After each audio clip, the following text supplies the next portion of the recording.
right now. The highway is down to just one lane on the northbound side in this area. However, 95 South has been shut down by exit 14. That's Route 37. All traffic's being diverted onto Route 37.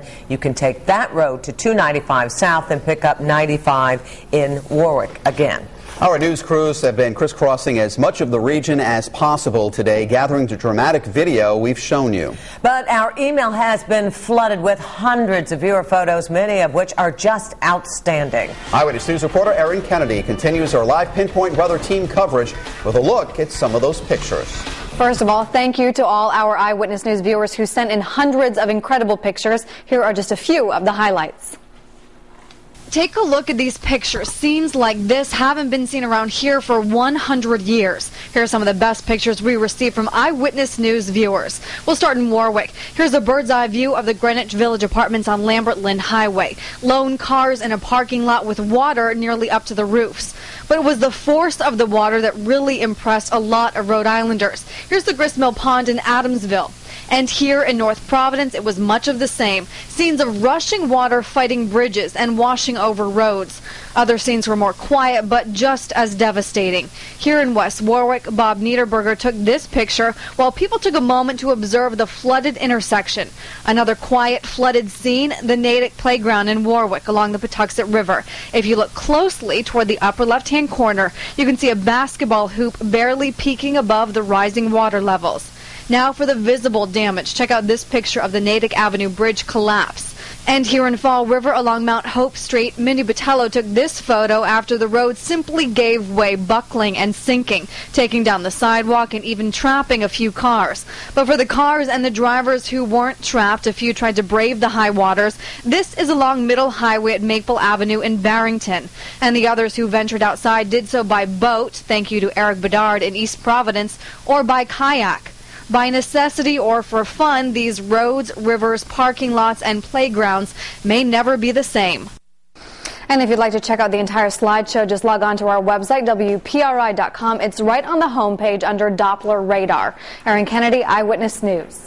I've been looking at some of those unbelievable pictures that have come in. State of emergency that was issued for the city of Fall River has been lifted. But many roads still are not passable tonight. Now, this is video from Mount Hope Avenue this afternoon. All of today's rain literally caused the streets to buckle. A number of cars and trucks were also damaged, but there were no serious injuries reported. First time something like this ever happened, we had a little bit of water in the basement at times, but nothing like this. This is crazy. I woke up this morning, I thought it was a dream. Gas lines to all affected neighborhoods have been shut off as a safety precaution. Mayor's office says it could be at least 2 weeks until the gas is turned back on. That's unbelievable when you look at the road buckling, the water that's out there. I ran home after the 6 in the basement. Yeah, surprise, surprise. And that's been the crazy thing with the storm. A lot of people who have never had rain in their cellars before, water in their cellar, now they're getting it, Tony. So we're hearing this from Westerly to Woonsocket. People's cellars are just absolutely flooded out. Yeah. You're right, and it's not just necessarily due to the river overflowing. In some cases, such as Karen's property, it's just the ground can't drink up any more water. You know, the water table tends to rise and it seeps through the foundation, so getting a lot of reports of basement flooding and nothing to do with the rivers overspilling their banks. I mean, the ground just can't handle any more rain. 4 to 8 inches with this particular storm system alone, and 15 inches for the entire month. Now, on live pinpoint Doppler 12 radar, we're still tracking rain, though fortunately the intensity has come down. We don't see as many colors of yellow and red indicating very heavy rain, but every drop of rain that comes down is certainly too much rain, though the intensity will let up, and it should taper to more of a showery, kind of a drizzly situation overnight into tomorrow morning as this slow-moving storm system gradually weakens and pulls away. We'll start to see at least a little bit of drying taking place by tomorrow afternoon. As we check out, well, one thing the radar can do, and I want to show this to you one more time, is it can estimate how much precipitation has fallen. What I've done is that I've taken away all of the colors and just highlighted the highest amounts. And it's this darker area of red right in here between 6 and 9 inches of rain, and this is sitting right over the Patuxent River Basin, and why the historic flood is occurring there right now, and in some cases up to 20 feet the water level right now on the Patuxent River. Let me add the rest of the colors onto the map, and what you can see here is just widespread, very heavy rains, really targeted here in southeastern New England on the order of 4 to as much as 9 inches of rain. And you can see the color code right in here. These numbers represent the amount of rain in inches. So major flooding obviously continues with lighter rain much later tonight. Drier air begins to work in tomorrow, but I mean, it doesn't mean that the sun will be shining and it'll be a beautiful day. There'll tend to be some leftover light showers and some sprinkles, but at least the real soaking rains are gone. Rainfall totals last 48 hours, anywhere between 4, 8, even close to 9 inches in some areas. So just an incredible rainstorm, the third significant rainstorm in as many weeks. You can see other rainfall totals last couple of days, 4 to 6 inches along the South Shore. Certainly don't want to ignore the southern part of the state, Washington County, the Wood River, the Pawcatuck River, seeing major flooding right now. We've seen significant flooding in the westerly area as well, and certainly the Blackstone River getting some flooding. Take a look at pictures now from Providence off Atwells Ave, and you can see the water still running across the street right now, so the flooding continues. Temperature at 45 with a southeast breeze at 10. Of course, the humidity is pretty high right now at 97%. Patuxent River, new data just coming in at 19.36 feet.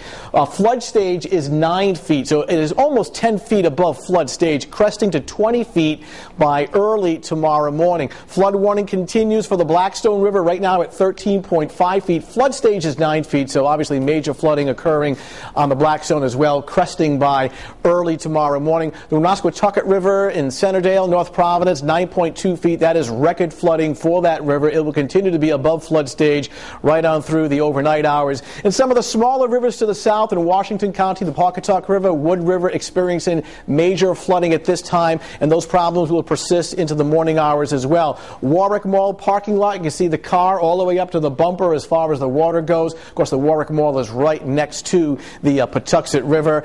Matt from South Kingstown taking a picture of this playground, kind of an ironic picture on an otherwise serious weather day. Take a look at Wakefield, and you can see widespread flooding. This picture from Jim. You can see some roads washed out with the fast-moving water. The asphalt just lifted apart and taken away. About 3 feet of water in this backyard all the way up to the swimming pool, and getting more and more reports of roads washed out. Weather at WPRI.com to send us your storm photos over the next couple of days. Mid and upper 40s for temperatures outside right now. The slow-moving storm showing signs of weakening, then eventually pulling away next 24 hours, but we'll still have some clouds and leftover very light showers and sprinkles through tomorrow. Fog and light showers overnight tonight, temps in the 40s. Sprinkles tomorrow morning on an otherwise cloudy day, and then during the afternoon, mostly cloudy, occasional sprinkles, but at least the heavy rain is long gone.